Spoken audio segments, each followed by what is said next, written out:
नमस्कार। मैं पंडित रूपक आनंद स्वागत करता हूं आप सभी का आपके अपने YouTube चैनल पर। आज जो विषय मैं आपके सामने लेके आया हूं वो है राहु से जुड़ा हुआ विषय। आपने कई बार सुना होगा राहु केतु को अपनी कुंडली में देख के लोग कई बार घबरा जाते हैं।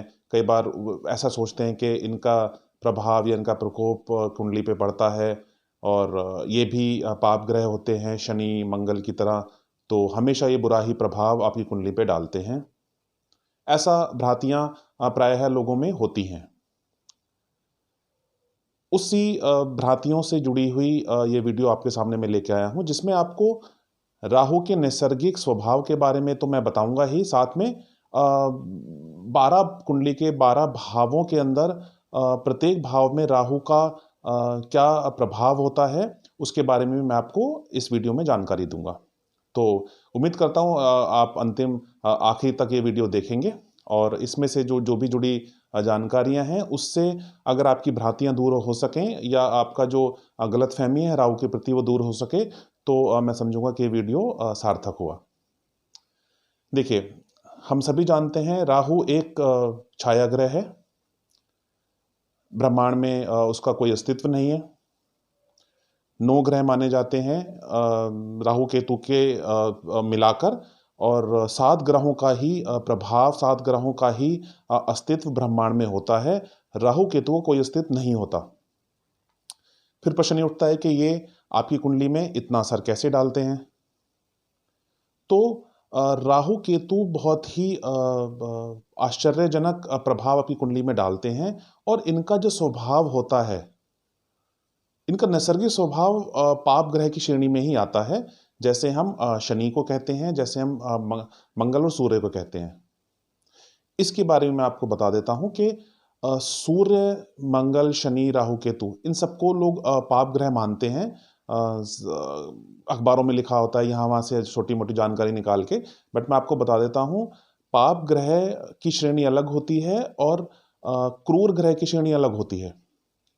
तो क्रूर ग्रह की श्रेणी में मंगल और सूर्य आते हैं। पाप ग्रह की श्रेणी के अंदर शनि राहु और केतु आते हैं। नैसर्गिक स्वभाव गर्म होता है और ये इंसान के कुंडली पे बहुत ही अच्छा और बहुत ही बुरा दोनों तरीके के प्रभाव डालते हैं। चलिए शुरू कर लेते हैं इसको। वीडियो की लंबाई को देखते मैं लगन से लेकर छठे भाव तक ही इस वीडियो में आपको जानकारी दूंगा और इसके बाद में दूसरी वीडियो डालूंगा सप्तम भाव से लेकर 12वें भाव तक। उसका कारण यह है कि वीडियो बहुत लंबी हो जाएगी। मैं चाहता हूं कि अलग अलग भागों में आप इस वीडियो को देख लें। देखिए, शुरू करते हैं राहु के प्रभाव के बारे में। राहु जिस भी कुंडली में जिस भी भाव में बैठा होता है उस भाव पे उस किस ग्रह के साथ में वो युति बनाता है, किस ग्रह के साथ में वो बैठा होता है, उससे बड़ा प्रभाव होता है, क्योंकि उसी ग्रह के अकॉर्डिंग वो फल देने लगता है। शास्त्रों में लिखा गया है कि शनिवत राहु और कुजवत केतु। तो इसका मतलब ये होता है कि शनि की तरह राहु प्रभाव देता है, कुज कुज मतलब मंगल की तरह केतु प्रभाव देता है। तो जिस भी ग्रह की साथ ये बैठे होते हैं राहु, उसी की तरह प्रभाव देने लगते हैं। अगर ये मंगल की तरह मंगल के साथ बैठे होते हैं तो ये मंगल के जैसे प्रभाव देने लगते हैं और साथ ही साथ ये मंगल के साथ मिलके एक योग का निर्माण भी करते हैं। उस योग के बारे में मैं ज़्यादा चर्चा नहीं करूंगा, बट क्योंकि आज मैं राहु के बारे में आपसे बात कर रहा हूँ। जिस ग्रह के साथ बैठे हो तो उस ग्रह का प्रभाव ये देने लगते हैं। अगर ये कुंडली में अकेले बैठे हैं कहीं पर, तो जिस राशि में बैठे होते हैं उस राशि के स्वामी का प्रभाव ये देने लगते हैं। इनका अच्छा या बुरा प्रभाव इनके साथ में बैठे हुए ग्रह की स्थिति पर बहुत ज्यादा निर्भर करता है और इनकी खुद की स्थिति पर भी निर्भर करता है। मिथुन को हम इनकी उच्च राशि मानते हैं और धनु को हम इनकी नीच राशि मानते हैं। कुछ ज्योतिषों का मत है कि वृष राशि राहु की उच्च राशि होती है और वृश्चिक राशि राहु की नीच राशि होती है। तो आप इसमें से कुछ भी समझ सकते हैं, बट मेरे अनुभव के अंदर मिथुन राशि राहु की उच्च राशि समझी गई है और धनु राशि राहु की नीच राशि है। कन्या राशि में राहु अपने खुद के घर के माने गए हैं। जिस ग्रह के साथ बैठे हैं उसके जैसे फल देंगे। ये निर्भर करता है उस ग्रह की क्या स्थिति आपकी कुंडली में है।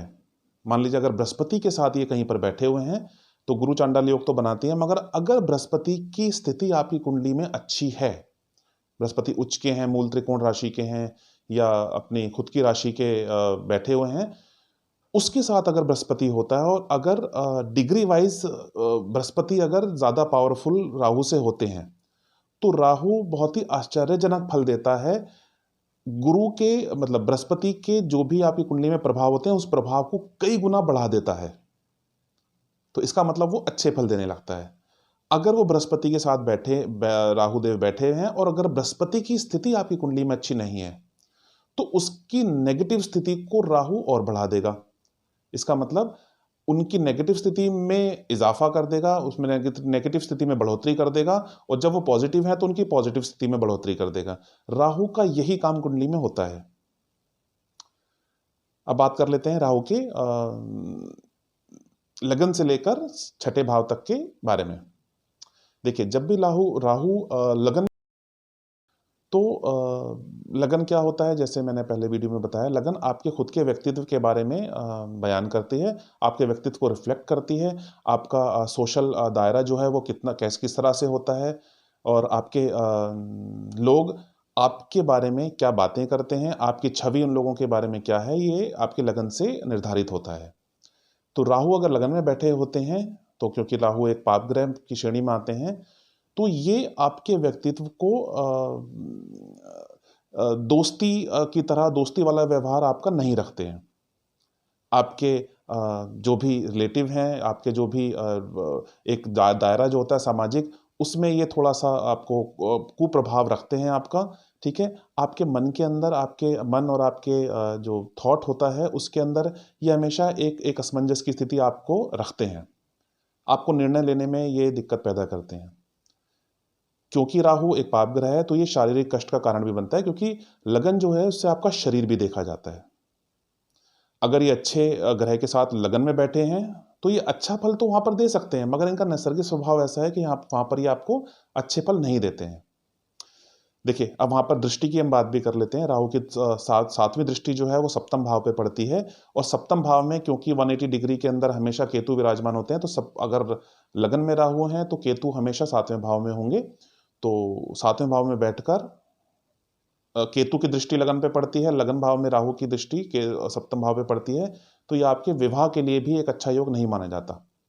शादीशुदा लाइफ जो है वो शादी के बाद में जो चलती है उसमें ये उथल पुथल पैदा कर देते हैं। ऐसी स्थिति आती है कि आपका म्यूचुअल अंडरस्टैंडिंग नहीं बनती आपके पार्टनर से, या कोई अफवाह के कारण आपकी अंडरस्टैंडिंग नहीं होती है। आपका स्वभाव बहुत गर्म होता है, आपका गुस्से वाला स्वभाव होता है, और वो गुस्सा भी कई बार देर से शांत होता है, तो आपका वैवाहिक जीवन कहीं ना कहीं प्रभावित वहाँ पे होता है। तो राहु को लगन में हम एक अच्छा उदाहरण नहीं मानते हैं, अगर राहु लगन में आपके बैठा हुआ है तो। बात कर लेते हैं राहु के दूसरे भाव में बैठने की। देखिए, दूसरा भाव जो होता है वो हमारे धन को रिफ्लेक्ट करता है, हमारे नेत्र को रिफ्लेक्ट करता है, खासकर हमारी दाईं आंख को, हमारे सामाजिक हमारे कुटुंब को रिफ्लेक्ट करता है, जो हमारे जॉइंट फैमिली होते हैं उनको रिफ्लेक्ट करता है, आपकी वाणी को रिफ्लेक्ट करता है। राहु अगर दूसरे भाव में बैठते हैं तो इसको भी एक अच्छी स्थिति नहीं मानेंगे हम। आपको जो है वो नेत्रों में कुछ गड़बड़ी पैदा कर सकता है। देखिए, चश्मा लगना तो आज बहुत आम बात है, मगर नेत्रों में इसके अलावा भी काफ़ी चीज़ें आपके साथ घट सकती हैं। आपके परिवारजन जो हैं, आपके जॉइंट फैमिली जो है, वहाँ पर भी वाद विवाद की स्थिति आपकी ज़्यादातर बनी हुई रहती है, और अगर ऐसा नहीं होता तो वो अपने परिवार से उसका विच्छेद हो जाता है, अपने परिवार से दूर चला जाता है। वो ऐसा शख्स देखने में आया है, और उसका जो कम्युनिकेशन है वो घर से बहुत ही ज़्यादा कम रहता है अपने परिवार से, और अगर रहता भी है तो बड़े तनावपूर्ण रहता है। और सबसे ख़ास बात यह है कि वो इस तनाव का कारण भी नहीं समझ पाते, क्योंकि वो राहु वहाँ पर बैठकर उनसे वो सब चीज़ें करा रहे होते हैं। आपकी वाणी जो है वो कठोर होती है, या आपकी वाणी आपके दिल में कुछ और होता है और आपके ज़ुबान पे कुछ और होता है। आपकी वाणी जो है वो बड़ी कठोर होगी। कठोर नहीं होगी तो वो उसको सौम्य हम नहीं कहेंगे। मतलब वाणी आपकी इस तरीके की होती है कि आप बड़ी जल्दी गुस्सा हो जाते हैं, बड़ी जल्दी अपशब्द बोलने लगते हैं। इस तरीके की चीज़ें देखने में आती हैं अगर राहु आपके दूसरे भाव में बैठे हुए होते हैं तो। धन संबंध भी धन संबंधित अगर हम बात करें तो ये देखा जाएगा कि राहु की स्थिति वहाँ पर क्या है। अगर राहु की स्थिति अच्छी है तो हाँ, ये ज़रूर धन संबंधित चीज़ों में आपका फेवर कर सकते हैं, चीज़ें अच्छी बेहतर कर सकते हैं। मगर अगर ये अपनी खुद की नैसर्गिक स्थिति इनकी खराब है कुंडली में, तो ये धन संबंधित भी उस भाव में दिक्कत पैदा हमेशा करेंगे। बात कर लेते हैं तीसरे स्थान की, जिसको हम पराक्रम का स्थान जिसको हम कहते हैं। तीसरे स्थान में राहु एक अच्छी स्थिति में माने जाते हैं। तीसरे स्थान में राहु या जातक को या इंसान को पराक्रमी बनाता है, उसके अंदर साहस पैदा करता है। हाँ, छोटे भाई बहनों से ज़रूर उनका मनमुटाव रहता है, उनका संबंध बहुत अच्छा नहीं रहता है, ज़्यादातर ऐसा देखने में आया। मगर आदमी को वो पराक्रमी बनाता है। वो जैसे हम कहते हैं कि कोई भी काम कर लेना और कोई भी काम सोचना और उसको एग्जीक्यूट कर देना, राहु एक वो स्थिति पैदा करता है अगर आपके तीसरे भाव में राहु होता है तो। हाँ, छोटी मोटी यात्राएं आप व्यर्थ किया करते हैं राहु के होने से वहाँ पर, और आपको हार्डवर्क बहुत ज़्यादा करना पड़ता है अगर राहु होते हैं तो। शनि के साथ भी ये स्थिति होती है। शनि अगर आपके तीसरे भाव में होते हैं तो बहुत वो हार्डवर्क कराते हैं। देखिए, हार्डवर्क दो तरीके का होता है। एक हार्डवर्क वो होता है जो आप एक बिजनेस या अपनी नौकरी के लिए करते हैं, वो आपको पेड ऑफ होता है, आपको उसका फल मिलता है। एक हार्डवर्क वो होता है कि आप हार्डवर्क करते हैं, अपने शरीर से बहुत भागा दौड़ी ये वो सब चीज़ें करते हैं, उसका रिजल्ट आपको बहुत ज़्यादा नहीं मिल पाता, तो वो एक नकारात्मक स्थिति होती है। तो राहु ऐसी स्थिति पैदा कर सकते हैं अगर राहु की खुद की स्थिति आपकी कुंडली में अच्छी नहीं होती है तो। सप्तम भाव से वो आपके नवम भाव पे दृष्टि डालते हैं। मैं हर भाव की दृष्टि के बारे में नहीं बता रहा, बट अगर वो तीसरे भाव में बैठे हैं तो नवम भाव में दृष्टि डालेंगे। नौवें भाव में राहु की दृष्टि डालना भी एक अच्छा साइन नहीं माना जाता। वो आपके भाग्य का साइन है, वो आपके धर्म से रिलेटेड साइन है, आप कितने धार्मिक होते हैं, आपका भाग्य कितना साथ देता है, तो एक अच्छी स्थिति नहीं मानी जाती। मगर हाँ, एक राहु तीसरे भाव में ये जरूर करते हैं कि आपको वो बहुत ज्यादा पराक्रमी बना देते हैं, और अगर आप पराक्रमी होता है कि कोई भी इंसान, तो अपनी जिंदगी में बहुत कुछ हासिल कर लेता है उस पराक्रम उस साहस के बल पर। तो राहु को तीसरे भाव में बैठना एक अच्छी स्थिति मानी जाती है। बात कर ले चौथे भाव की। चौथा स्थान जो होता है वो आपके सुख का होता है, आपकी मकान, वाहन, आपकी माता जी का होता है। तो चौथे स्थान में राहु का होना भी उतना खराब नहीं माना जाता, बट उसमें शर्त यह है कि राहु की स्थिति वहाँ पर अच्छी होनी चाहिए। राहु अगर एक अच्छी स्थिति में है, किसी ग्रह के साथ बैठा हुआ है और वो ग्रह की स्थिति अच्छी है, तो हाँ, आपको वो हर जो सुख समृद्धि है वो ज़रूर देगा आपको। मगर हाँ, आपके माता जी की शारीरिक कष्ट का कारण भी यहाँ पर राहु बनेंगे। आपको अगर राहु की स्थिति अच्छी नहीं है, अगर वो किसी गलत प्रभाव में वहाँ पर हैं, या किसी मान लीजिए शुक्र के साथ बैठे हैं और शुक्र की स्थिति वहाँ पर अच्छी नहीं है और राहु वहाँ पर बैठे हुए हैं, तो वहाँ पर वो उन सब चीज़ों को और ज़्यादा नेगेटिविटी को बढ़ा देंगे और आपको इन सब चीज़ों से वंचित कर देंगे, जैसे मैंने आपको चौथे भाव के कारण बताए हैं। अच्छी स्थिति में है तो आपको अच्छा फल ही देंगे। बात कर लेते हैं पांचवें भाव की। अब पांचवें भाव के अंदर राहु की अगर हम बात करें तो पांचवें भाव, पहले हम ये जान लेते हैं कि पांचवें भाव होता क्या है। देखिए, पांचवें भाव से हम जो देखते हैं वो देखते हैं आपकी पढ़ाई लिखाई, आपका कोई प्रेम संबंध है तो उसको देखते हैं, आपके ज्ञान को देखते हैं। ठीक है, तो यहाँ पर राहु मेरे अनुभव के अंदर राहु यहाँ पर एक अच्छा प्रभाव यहाँ पर जरूर देता है, बशर्ते वो एक अच्छी स्थिति में यहाँ पर होना चाहिए। देखिए, इस वीडियो के अंदर ही मैं आपको ये बता देना चाहता हूँ कि जो भी मैं आपको इस वक्त बता रहा हूँ वो राहु की नैसर्गिक स्वभाव से रिलेटेड बता, हर कुंडली में ये अलग अलग तरीके से मेंशन होगा। अगर राहु को देखिए, राहु का नैसर्गिक स्वभाव तो मैंने आपको बता दिया है, मगर अगर राहु अच्छी स्थिति में है, अच्छी स्थिति कैसी होगी, अगर जिस भी ग्रह के साथ बैठे हुए हैं अगर वो ग्रह अच्छे हैं तो राहु अच्छा फल ही देंगे। अगर ग्रह खराब हैं वो तो राहु खराब फल देंगे।